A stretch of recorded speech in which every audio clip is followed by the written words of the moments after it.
Magandang umaga sa inyo mga kapuntos, at sa umagang ito ay meron na naman tayo sasagutin sa dulo ng video. So, ibig sabihin may i-review tayo na video sa punto por punto, and then pagkatapos po nito ay yung mga comment nyo po sa comment section ay aming bibigyan ng pansin. Aming sasagutin inyong mga comment doon.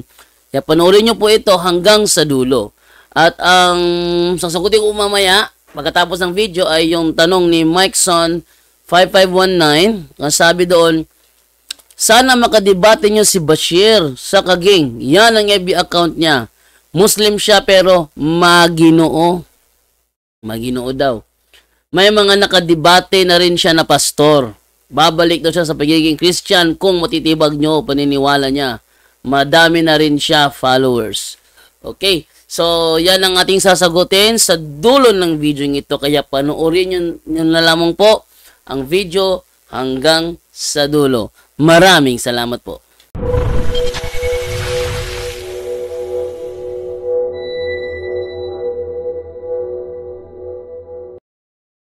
Magandang araw po mga kapuntos, at sa araw na ito po meron po akong tampok na video para sa inyo at sana ay magustuhan ninyo.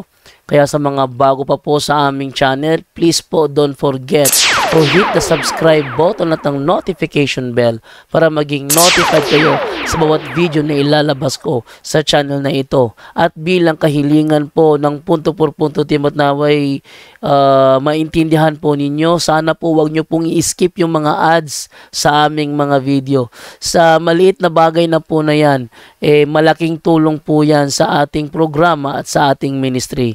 Sana po maunawaan po ninyo. Maraming salamat po, kaya wag na po natin patagalin. Simulan na po natin.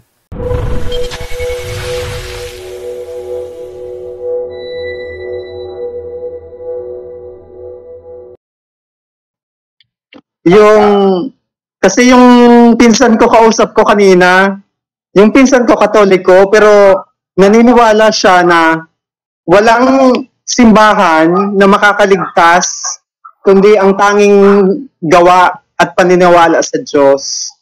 So sabi ko sa kanya, maliligtas ka sa totoong simbahan. Kaya lang, ang judgment, sabi ko ni God, ay hindi naman dahil nag-join ka lang sa Katoliko ay safe ka na.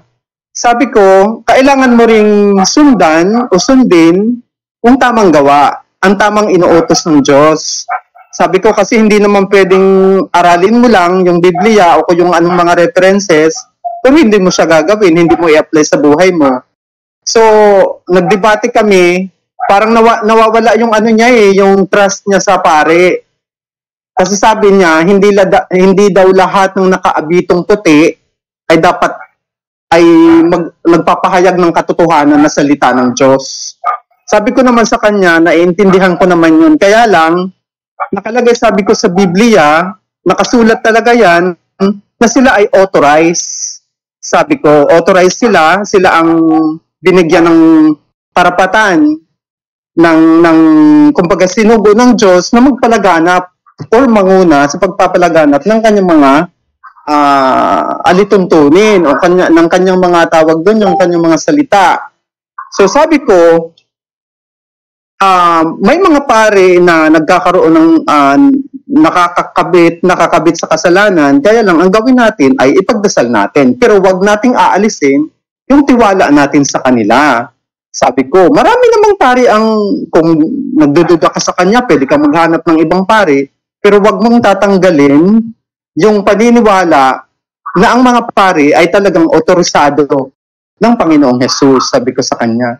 So, yun yung problema. Hindi siya nagsisimba, pero Katoliko siya. Wala siyang inaaniban na ibang mga nagbabasa lang siya ng Bible. Masyadong mahirap. Kaya sabi ko, ano kaya ang dapat kong ibigay na verses para maniwala siya na ang totoong simbahan, ang Romano Katoliko o Iglesia Katolika, at may kaligtasan sa pagpili ng tamang simbahan, ng tamang relihiyon. Ganun pa man, kailangan din nating sundin yung mga salita ng Diyos, i-apply natin para talagang makakapunta tayo sa langit, sabi ko sa kanya. So ang tanong ko, anong verses ang pwede kong ipabasa sa kanya? Okay, Brother John Ray, ano dong verse ang pwede mong ipabasa sa kanya? Yes, no, medyo okay, no, ganito. Regarding to sa kaligtasan, kapatid, no, ang tanong mo? Opo. Okay, no, so, sige, umpisahan natin, no. Try ko lang madaliin, no. Una-una, sa utos talaga ng Panginoong Jesucristo ang dapat ting sundin, ano? Kasi sinabi ng Panginoong Jesucristo yan dito sa John 14:15, no? Sabi ng Panginoong Jesucristo, kung ako'y inyong iniibig, ay tutuparin ninyo ang aking mga utos. Okay. So, kailangan talaga nating tuparin ang utos ng Diyos. So, ano bang pinakaunang utos ng Diyos? So, titingnan natin sa Biblia, no? Kung ano ba ang pinakaunang utos ng Diyos. So, try natin tingnan sa ano bang 6:30 sa ang salita ng Diyos. Okay, ito, no? Ito ang pinakauna, no? Kaya unahin ninyo, ay na, una talaga, ang mapabilang sa kaharian ng Diyos at ang pagsunod sa kanyang kalooban at ibibigay niya ang lahat ng pangangailangan mo. So dito malinaw kung ano ang unahin natin, no? Mapabilang sa kanyang kaharian at ang pagsunod sa kanyang kalooban. So ano ba itong kaharian na ito? So pinaliwanag naman ito ni San Pablo sa Colosas 1:12-14, kama 18. So try natin tingnan sa Colosas Colosas 1:13, no? Na sabi ni San Pablo dito, inligtas niya tayo mula sa kapangyarihan ng kadiliman at inilipat tayo sa kaharian ng kaniyang minamahal na anak. So ano ba ang kaharian na yan, no? Na pinaglipatan sa atin sa pagligtas, no, galing sa kapangyarihan ng kadiliman. Sa 18, ito yung tinatawag na iglesia, siyempre. O si Kristo ang ulo ng iglesia ng kaniyang katawan. Siya ang pinagmulan nito, ang unang nabuhay sa mga patay at naging pinakadakila sa lahat. So ibig sabihin, pinakailangan talaga nating mapaanib sa kaharian ng Diyos. So yung sa iglesia, yun ang pinakauna talaga. And then, ang sabi doon sa sundin ang kaniyang utos. Ngayon, saan natin hahanapin ang utos?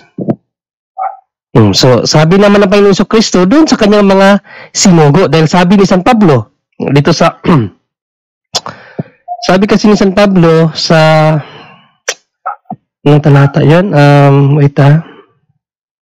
yung we are sabi ni San Pablo, nakalimutan ko yung talata, we are the ambassadors of Christ, no? Kami ang mga sinugo ni Kristo, sabi niya. Yes? So, saan natin makikita ang kanyang utos? Siyempre, sa mga isinugo niya. So, makikita natin dito sa Mateo 28:19, sabi ng Panginoong Jesucristo, kaya puntahan ninyo ang lahat ng mga lahi at gawin silang mga tagasunod ko. Bautismuhan niyo sila sa pangalan ng Ama, Anak at ng Espiritu Santo. Sa 18 pala natin umpisahan. Sa 18, lumapit sa kanila si Jesus at sinabi, ibinigay sa akin ang lahat ng kapangyarihan sa langit at sa lupa. Kaya puntahan ninyo ang lahat ng mga lahi at gawin silang mga tagasunod ko. So lahat ng mga lahi, lahat ng mga tao to, gawin silang mga tagasunod ko. Bautismuhan ninyo sila sa pangalan ng Ama at ng Anak at ng Banal na Espiritu Santo. Turuan ninyo sila, sabi sa 20, turuan ninyo silang sumunod sa lahat ng inuutos ko sa inyo. At tandaan ninyo, lagi ninyo akong kasama hanggang sa katapusan ng mundo. Ang question dyan, sino itong mga inutusan na ito? Ano ang kanilang profesyon bilang tagasunod ni Kristo? No, bilang mga inutusan ni Kristo. Okay. So, ayan, wala namang iba yan. Yan naman ang simbahan, no? Kung titingnan natin sa Lucas 10:16, na sinabi ng Panginoong Jesucristo dito, ang nakikinig sa inyo, no? Pagkatapos sinabi niya sa mga sinugo niya, Sabi niya, ang nakikinig sa inyo, no? Sabi, sinabi ni Jesus sa mga sinugo niya, no? Ang nakikinig sa inyo ay nakikinig sa akin, at ang nagtatakwil sa akin, ang nagtatakwil sa akin ay nagtatakwil sa nagsugo sa akin. So ngayon, i-trace natin sino tong mga tao na to na inutusan ng Diyos na dapat pakinggan. Sino ba to? Kasi nabanggit mo kaganina na hindi na siya nagtitiwala sa mga pari dahil hindi lahat ng nakaabito ay dapat paniwalaan. Totoo naman yun. Dahil maraming mga false prophet na nakaabito. Pero pag sinabing pari, ay wag naman nating lahatin. Okay. Dahil gaano kasama ang pari, papakinggan pa rin natin, sabi ng Panginoong Jesucristo. No?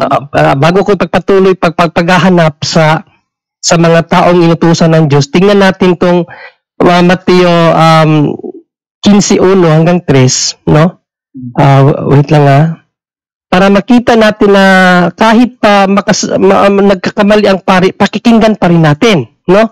Sabi ng Panginoong Jesucristo dito, pagkatapos noon lumapit kay Jesus ang ilang pariseo at mga tagapagturo ng kautusan galing sa Jerusalem, ibig sabihin mga kaparian niya, no? Tinanong nila si Jesus, bakit nilabag ng mga tagasunod mo ang tradisyon ng ating mga ninuno? Hindi sila naguhugas ng kamay? Ay hindi pala ito. Ano bang wait, nakalimutan ko. 23 pa yan? 23:1? Yes, 1, 2. What, Brother Angel? 23, no? 23. Oh, 23:1 hanggang 3. So ito. Pagkatapos nagsalita si Jesus sa mga tao at tagasunod niya, sinabi niya, ang mga tagapagturo ng kautusan at ang mga parisiyo, ibig sabihin, mga pari to, no, nung Old Testament, no, ang kinikilalang tagapagpaliwanag ng kautusan ni Moises. Kaya dapat ninyong pakinggan, no? Dapat ninyong pakinggan at sundin ang lahat ng itinuturo nila sa inyo. Oh, pero anong sabi ni Panginoong Jesucristo? Pero huwag ninyong gayahin ang mga ginagawa nila dahil hindi nila ginagawa ang mga tinuturo nila. So, ibig sabihin yung mga kamaliang ginagawa ng mga kaparian, huwag mong sundin yun. Pero kapag nangaral sila sa salita ng Diyos, pakinggan mo sila. Bakit? Dahil sila ang pinili ng Diyos. Saan mababasa? Okay? Sa unang Pedro 2:9, ito ang mababasa natin, no? Basahin natin sa Magandang Balita Biblia para mabasa natin ang wikang pari. So ito ang sabi ng Biblia. Ngunit kayo, no, isang lahing pinili, grupo ng maharlikang pari. Oh, grupo pala ng maharlikang pari ang pinili. Isang bansang nakalaan sa Diyos, bayang pag-aari ng Diyos upang magpahayag ng mga kahangahangang ginawa niya. No? Siya ang tumawag sa inyo mula sa kadiliman patungo sa kanyang walang hanggang kaliwanagan. So kung mapapansin niyo dito, ang itong mga pari pala, no, mga pari na lahing pinili, no, ang bansang nakalaan sa Diyos upang magpahayag ng kahangahangang ginawa niya. Ibig sabihin ng ating Panginoong Jesucristo, ng ating Diyos. So mga pari talaga dapat ang ating pakinggan. Porkit may nakita mong paring nakakasala, hindi mo na siya paniniwalaan pag nangangaral sa salita ng Diyos. Tama. Unless kung ang ituturo niya ay against sa ating aral. Kasi may mga pari na tumitiwalag din sa katuruan ng simbahan. So, importante din kasi dito, tayo alam natin ang aral natin para alam natin kung ano ang pinagsasabi ng isang pari. Kasi baka marinig nyo si Father Archie, no? Yung Father Archie na pangalan na nagtuturo na siya na hindi totoo ang purgatorio. So, wag mong paniwalaan yon. Kasi mali yon. Ang isang pari, tunay na pari na nangangaral sa salita ng Diyos, kahit pa siya ay makasalanan, wag mong tingnan ang kanyang mga maling ginawa dahil hindi naman yan ang pinapasunod sa Diyos. Ang pinapasunod sa Diyos sa mga pari, yung tinuturo nila galing sa Diyos. Ano ba ang pari, no? Biblically, even in the Old Testament, sila ang mga mensahero ng Diyos. Ano mo ito sa Malakias 2:7. Kung ano ba ang profession talaga ng mga pari, no? Kasi nabasa na natin na sila ay pinili ng Diyos. So tingnan natin ang pinaka-profession talaga ng pari, being a priest, ano talaga sila. So ito ang ating mababasa.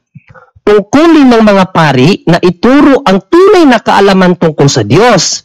Sila ang dapat sangguniin ng mga tao tungkol sa aking kalooban, sapagkat sila ang mga sugo ni Yahweh na makapangyarihan sa lahat. Okay. So malino na ba brother, no? Malino naman Brother or sister? I used to call you brother na lang siguro. Kasi yes. Okay lang yan, walang problema. Malinaw, marami itong sinulat ko, 1, 2, 3, 4, 5, 6, 7, 8. 8 verses. Actually, marami pa yan. Pero yan ang mga pinakamalapit na talata na madali mo matandaan at madali mo siyang ipaliwanag. May litra por litra talaga dyan sinabi. Oo, ang pagkakaintindi niya kasi dun sa salita niya kanina na binasa niya sa akin, sabi niya, hindi lahat ng nakaputing abito ay hindi magbibigkas ng hindi magbibigay ng tamang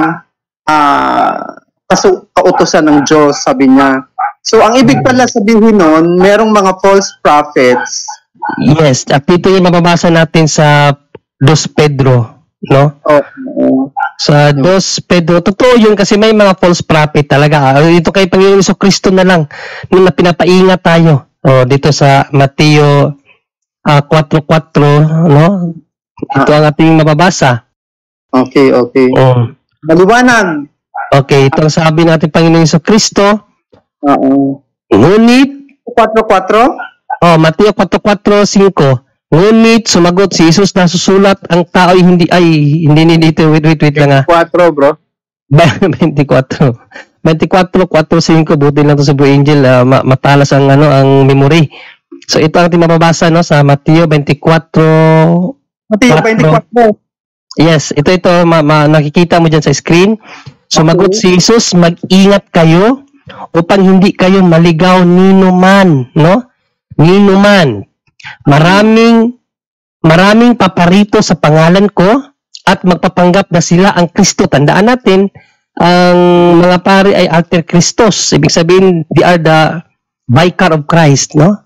So, pero does not mean na na mga pari, sila ang mga taong inutusan ng Diyos. No? Pero mamaya malalaman niyo kung na sila ang Kristo at marami silang maliligaw. Kaya tayo pinapaingat tayo. So makakaiwas tayo sa mga katuluang mali kung alam din natin ang aral natin. Kaya aralin din natin. So ba't ko sinasabi na yung mga hindi lahat ng nakaabito na tama siya dahil pinahayag na rin niya ni San Pablo sa Gawa, no? Yung babasahin natin sa Gawa 28 31 27 yata yun. Wait lang natin, hinahanap ko yung talata, nakakalimutan ko kasi. Pablo, sinasabi ko sa inyo. Ito 28. Ano sinabi ni San Pablo? Idinagdag pa ni Pablo, sinasabi ko sa inyo, ipinahayag na sa mga hintil ang mga kaligtasang ito na mula sa Diyos at diringgin nila ito. Humigit kumulang no. Wait atras natin ng konti. Ano talata 'yun? No, na may mga kaanib may mga kaanib talaga sa iglesia na nagtuturo ng nagsusuot ng anong talata nga ba yun, Bro Angel? Nagsusuot ng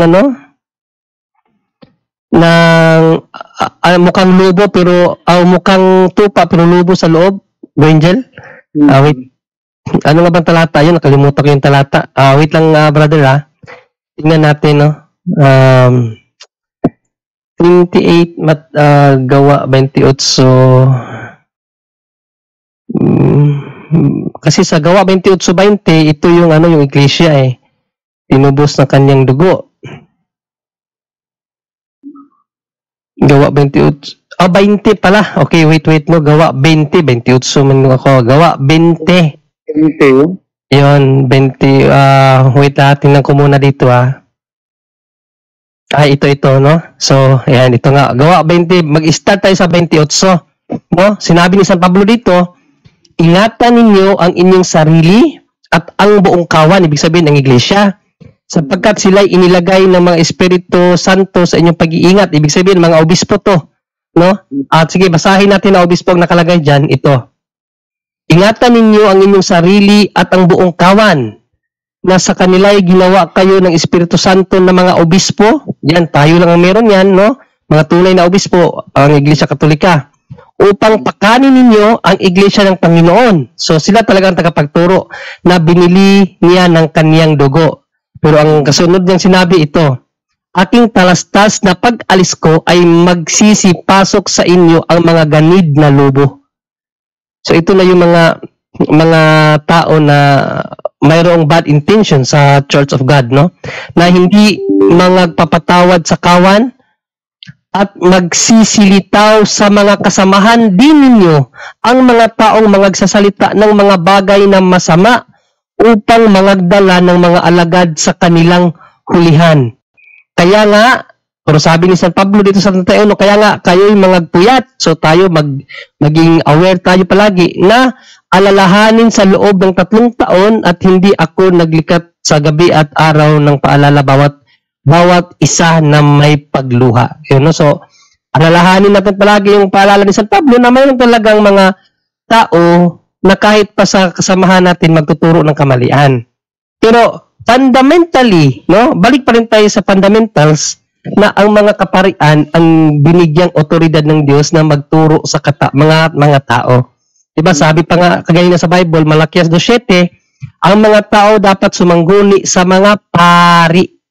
And sila ang mga messengers of God. So that is the fundamental teaching of the church. Kung mayroon ng mga pari na nagtuturo ng mali, no? Although pari sila, pero kung ang tinuturo nila, inline pa rin, pakinggan ang tinuturo nila, huwag lang sundin yung mga mali nilang gawi. Yun ang sabi dun sa Mateo 23. Kung may mga nakita kang pari na immoral, huwag mong sundin yung immorality. Pero pag nagturo siya in according to the church teaching, so sundin pa rin natin kahit pa immoral yung pari na yun. Yun ang sabi ni Panginoon Jesucristo. Malinaw naman yun siguro, brother, ano? Oo, nakalagay talaga sa Bible naman. Yes. Mga ganyang bagay. So, at saka may sinabi ka ganyan about sa gawa. Ano yung sa gawa na sinasabi mo? Na magkakaligtas? Yung ano po yung brother? Yung nakalimutan ko na, wala ako sa ano. Oh, may nabanggit ka na about sa ang maliligtas yung gawa. Ay, hindi yung sabi ko yung maliligtas, sabi ko, kasi sabi niya walang simbahan na makapagliligtas. Sabi ko, meron, sabi ko sa kanya. Sabi ko, kasi ang tunay na, nakipagdebate siya, hindi daw yung Katoliko, yung tunay na simbahan, yung Iglesia Katolika. Sabi ko, nakasulat siya nini, sabi ko, tingnan mo, sabi ko sa Matthew 16:18. Yun lang yung naalala ko. Katolik naman siya, no? Opo. Kaya lang, siya, pabasahin mo siya sa, maghanap ka ng Douay Rhymes Bible. Meron kang Douay Rhymes Bible? Wala ako dito. Pero okay, ito yung Douay Rhymes Bible, ito. No, Douay Rhymes Bible, Catholic edition to. Kasi Katoliko naman siya. Ito. Douay Rhymes Bible, Catholic version to na Bible from Saint Benedict, no? Press. So, pabasahin mo sa kanya itong Daniel 2:44, no? Sa salin na ito, kasi Katoliko naman siya, so tatanggap siya ng Katolik na salin. Itong Daniel 2:44, no? Basahin natin, ha? Oo. Napin ko muna. Yan, para makita niya na Katoliko pala ang tunay. Di ba? Kasi kaganina, di ba, nagbasa tayo kaganina, sinabi, tayo ay unahin nating hanapin ang kaharian ng Diyos, di ba? Sa 6:33 ng Mateo, sabi ni Panginoong Jesucristo, unahin ang kaharian ng Diyos. So, wait, hanapin ko muna yung Daniel. Nasaan ba yung Daniel? Wait lang, para maturuan ka at ma-relate mo sa kanya, itong nalaman mo dito. So kung sasabihin niya na hindi Catholic, so igamitin mo tong Bible na to kasi Katoliko naman siya. Daniel 2:44, babasahin ko ha. Asan na yun? Ayun, 2:44. Ito ang sabi sa Bible na ito, no? But in the days of those kingdoms, the God of heaven will set up a kingdom that shall never be destroyed, and his kingdom shall not be delivered up to another people. So, sa hula ni Daniel, ang Diyos daw sa darating na panahon, no, ay magtatatag ng isang kaharian na hindi magagapi o yung kapangyarihan na yun ay maaagaw ng ibang tao. At it shall break in pieces and shall consume all these kingdoms, and it shall stand forever. No, at ang kaharian na ito ang dudurog sa ibang kaharian, at ang kaharian na ito ay mag-i-stand until forever. So ito ang sinabi sa Daniel 2:44. Ang sabi sa footnote, ito ang sabi sa footnote, no?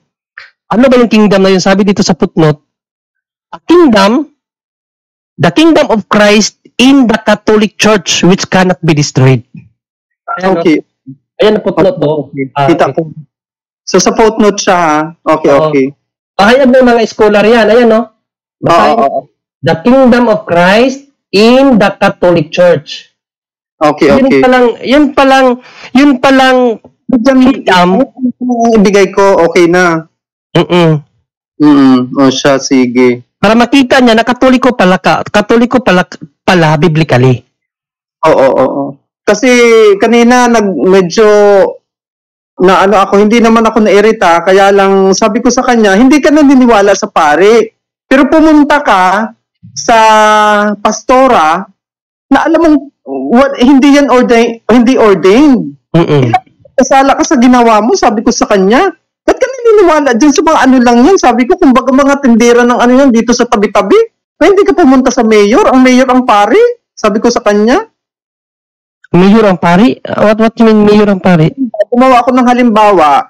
Okay. Pumunta dun sa mayor, pumunta ka dun, sabi ko dun sa kumbaga pumunta ka sa kagawad. Kung gusto mo malaman yung alituntunan ng isang halimbawa lugar, pumunta ka dun sa para mas maliwanag. Hindi dun, sabi ko, sa isang kagawad. Ang ibig sabihin ng kagawad, yung pastora. Okay. O, tama yun. Tama yung inano mo sa kanya, no? Ang iyong tawag yan? Ang iyong payo sa kanya. Tama yun. Oo, kasi yung kapatid niya, bago namatay, kamamatay lang, siguro ito lang 2 months ago, lumapit siya sa pastora. Anuhan daw dun, yung tawag dun, yung parang, kumbaga sa pare, mag-bless, mag-anointing of the sick, pakumpisal. Sabi ko, yung tatawagin mo, yung tinawag mo, yung pastura. Talagang hindi masisave yung kapatid mo. Sabi ko kasi yung ginawa mo, batay lang dun sa kaalaman mo. Sabi ko, buksan mo yung isip mo, yung puso mo, para malaman mo ang lahat. Sabi ko, hindi ako eksperto sa ganyan. Pero sabi ko, hindi ka rin eksperto, hindi ka Bible scholar, kaya wala kang karapatan intindihin yung mga bagay na gusto mo lang intindihin.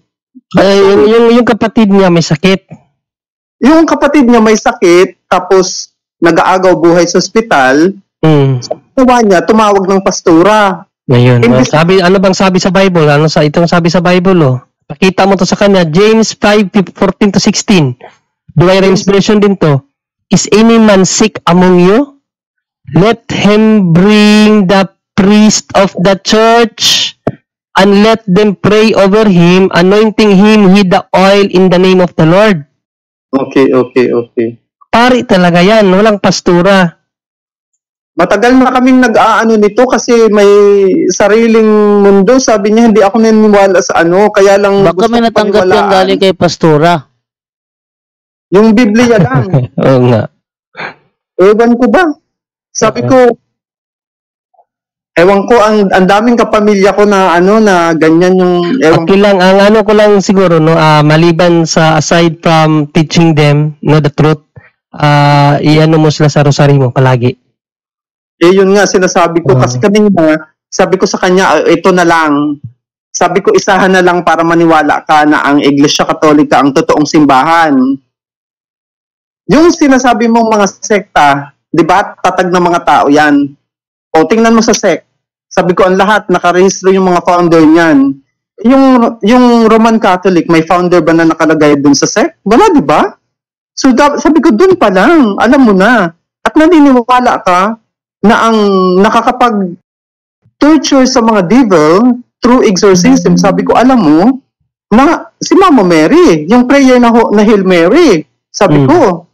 So, ibig sabihin, kasi si Mama Mary ang mother of the church, which is, yung mga ibang sekta, naniniwala kay Mama Mary. So, dun pa lang, alam mo na kung sinong totoo.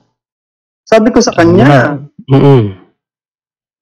Hindi daw, sabi ko, naniniwala ako dyan na hindi dapat persahin yung mga tao dahil binigyan tayo ng free will. So, tayong magdedesisyon kung anong gusto nating gawin sa buhay natin. Pero sa akin lang, sabi ko, buksan mo lang yung isip mo at puso mo. Alamin mo lahat. Binigay ko sa kanya yung punto por punto. Sabi ko, akin na yung cellphone mo. A-add kita. Yan, tama yan. Ayan, pakinggan mo ha. Ay, napakinggan ko na hindi. Sabi ko, isang beses ka lang nakinig. Lahatin mo, araw-araw, manood ka. At saka ipabasa mo sa kanya to kapatid, para huminto siya sa paglapit sa pastor, ipabasa mo to sa kanya. Oo. Isaiah 56:11, sabi ni Isaiah, ang mga aso, no, ang mga aso ay matatakaw. Sila'y kailanman ay walang kabusugan. At ang mga ito ay ang mga pastor na hindi nangagkakaunawa. Sila'y nagsilikong lahat sa kanilang sariling daan na mula sa lahat ng dako, bawat isa sa kanya'y sa kanyang pakinabang, no? So, yan ang ugali ng mga pastor, walang kabusugan, tapos walang mga unawa yan, no? Sa self-interpretation lang yan sila sa salita ng Diyos, hindi inaayon sa salita ng Diyos. yan lang siguro, brother. Alam na. Salamat ng marami. Yes, you're welcome. Marami pang susunod yata. Yes, oo. Thank you, God. Welcome, brother. Thank you.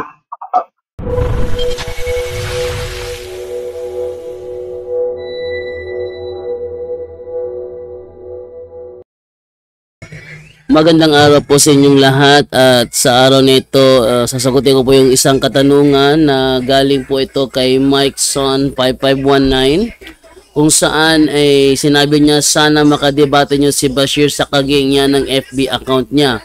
Muslim siya pero maginoo. Hindi ko nakita kanya pagka maginoo. Dahil minsan, nagplano sana kami na magla-live kami, magta-topic kami, pero before niya, meron kasi tinatawag na preliminary conference, no? Preliminary conference, so it should be private meeting. Lahat ng preliminary conference, it should be private meeting. Sa pagitan lang ng mga debaters, ng moderators, at ng timekeepers. So, para pag-usapan ng pagsampo didebatihan, ano yung rules na gaganapin, nagsagawa ako. Pero si Bashir Sakaging is very atat na simulan na kagad ang debate, preliminary conference yun. Maliban na lang kung hindi alam ni Bashir Sakaging kung ano yung preliminary conference. Debate tapos di alam kung ano yung preliminary conference, ano? So, ang nangyari ngayon, nag-private meeting kami, preliminary conference para pag-usapan ng paksang tatalakayin.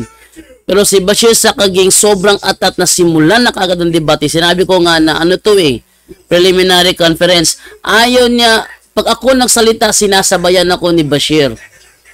Pinakita niya sa naturang video ang kabastusan ng kanyang ugali.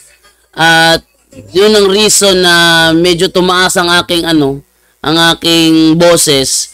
Kasi sinasabayan niya ako, pag ako nagsasalita, sinasabayan niya ako. Very atat na talaga siya. Pinapakita niya sa akin na very aggressive siya, no? Very aggressive siya.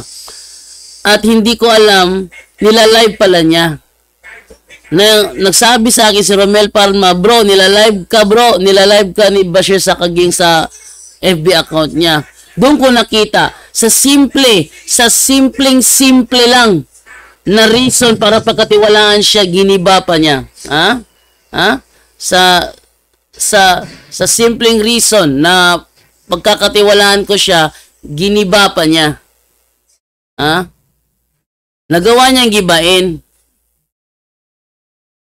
Kung sa ganun lang na paraan, hindi siya mapagkakatiwalaan, how much more?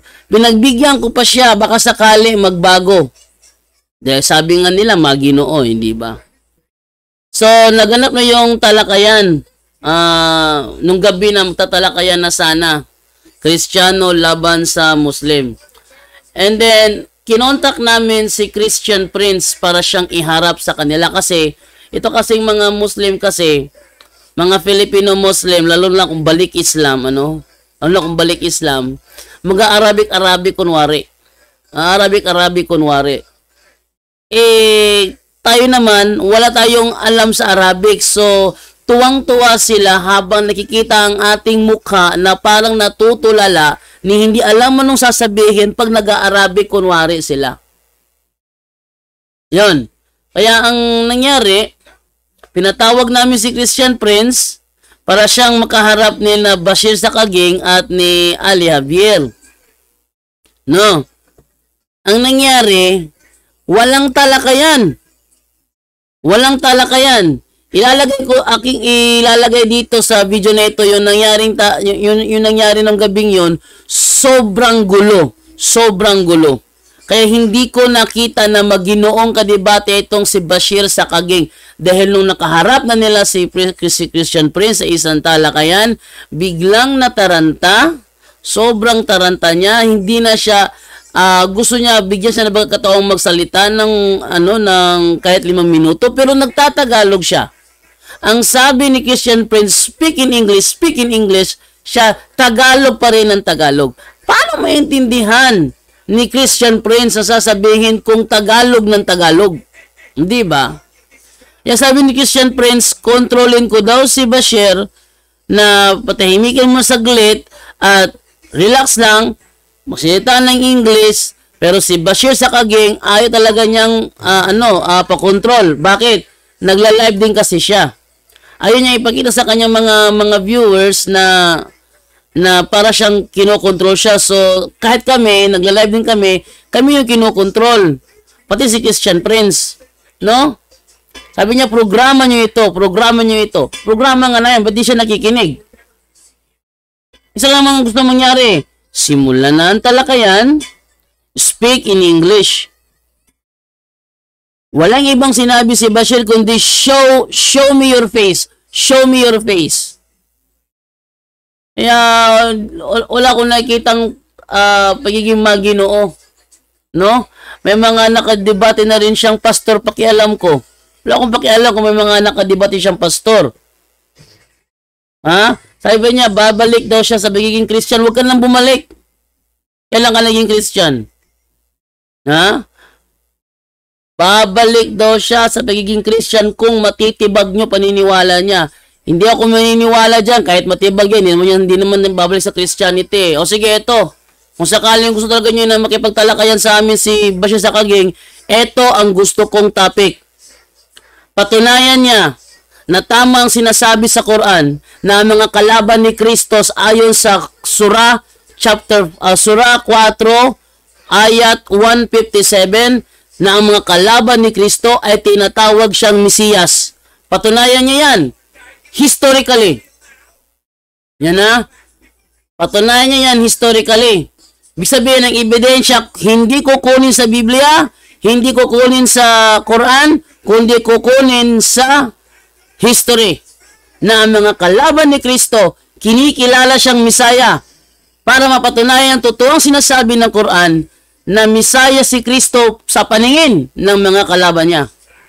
Yan, ipaabot niya yan kay Bashir Sakaging. Kung tatanggapin niya yan, makakaroon ng talakayan, ng debate. Kung niya tatanggapin yan, walang mangyayari. Ito lang ang last chance ibibigay ko.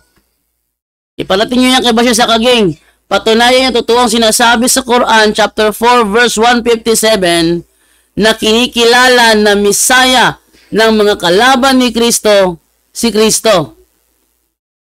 Kasi nasa kanila yun napatay namin ng Misaya. Sige, so ibig sabihin kinikilala ng Misaya, patunayan niya na kinikilala ng mga kalaban ni Kristong Hudiyo na si Jesus ay Misaya.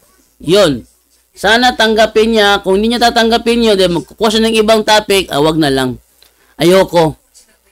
No? Sa pinakita niyang ugali sa akin, ayoko. Okay, so yan ang ating sagot sa simpleng tanong ni Mike Son. Mike Son? Ano, napanood mo itong sagot ko? Thank you.